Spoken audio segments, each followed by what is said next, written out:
The train runs on a route known as Yishen-No. It starts in Yiwu, a small commodities hub in eastern China. From here, it rows west through the far reaches of China and the Xinjiang Uyghur Autonomous Region, across Central Asia and into Europe. Each train is laden with containers of silk, porcelain, and other Chinese commodities. According to local customs, Yiwu has exported $190 million of goods since the railway opened. Trade is rising at a rate of 50% a year. This train can carry carloads of made-in-China products to Central Asia, Central and Eastern Europe, as well as Southern Europe. At the same time, Yiwu also gives a boost to import-related industry, hoping to introduce made-in-Europe products into Yiwu via rail and then every parts of China. It's not just Chinese businesses that are seeing growth.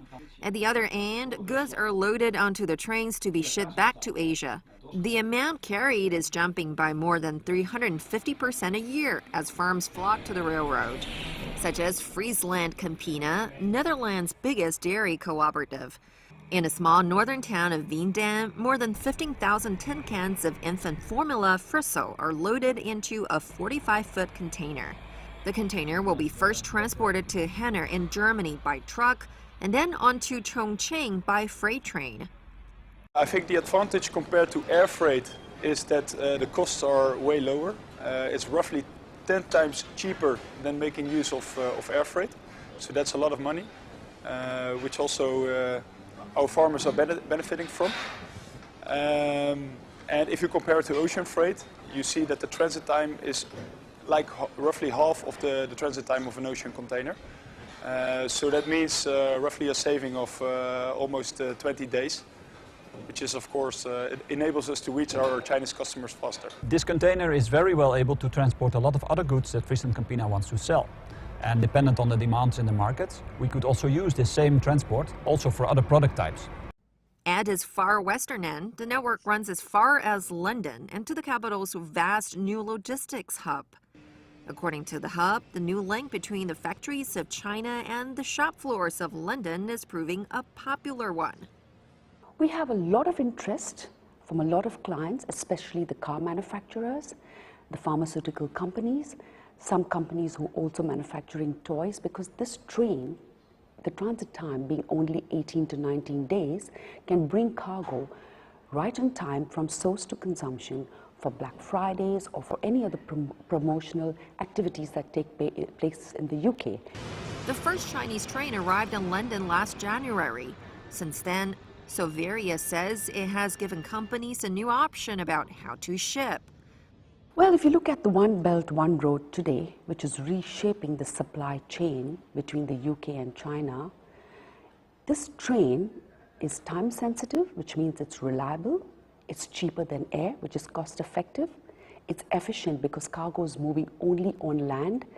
These are the very critical points for supply chain today, speed and reliability. And yes, I think the One Belt, One Road will be very critical in ensuring that the supply chain moves in the right direction. And we in DP World are well established to make this happen. The freight trains are not only bringing benefits to the two ends of the line, but also the countries they pass through.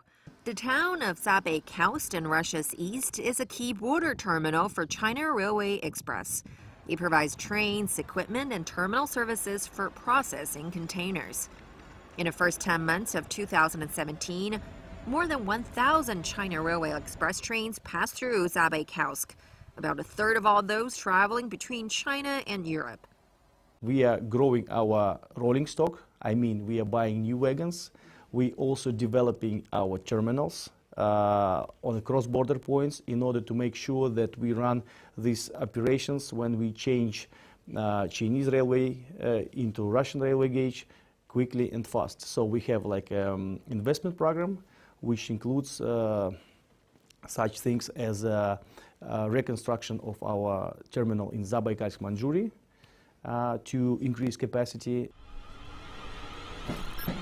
After passing Zabaikonsk, China Railway Express trains take the iconic Trans-Siberian Railway. Their 7,000-kilometer journey passes through Russia, Belarus, and Poland, before finally arriving into the heart of Europe. Two other routes connect China and Europe.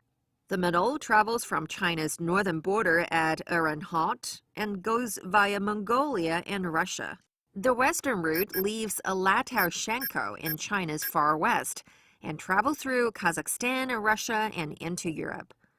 In all cases, Russia is a vital link for trains crossing Eurasia. Я хотела бы начать с того, что большинство The транспортной majority of transport and economic land connections between the countries of Europe and Central East and Southeast Asia goes through Russia. Undoubtedly, cooperation between Russia and China is of crucial significance. Development of transit railroad transportation through infrastructures of China and Russia will contribute to implementing idea on conjunction of Belt and Road Initiative and Eurasia Economic Union, initiated by the leaders of China and Russia. Moscow's Versino station has become a transit hub for China Railway Express trains.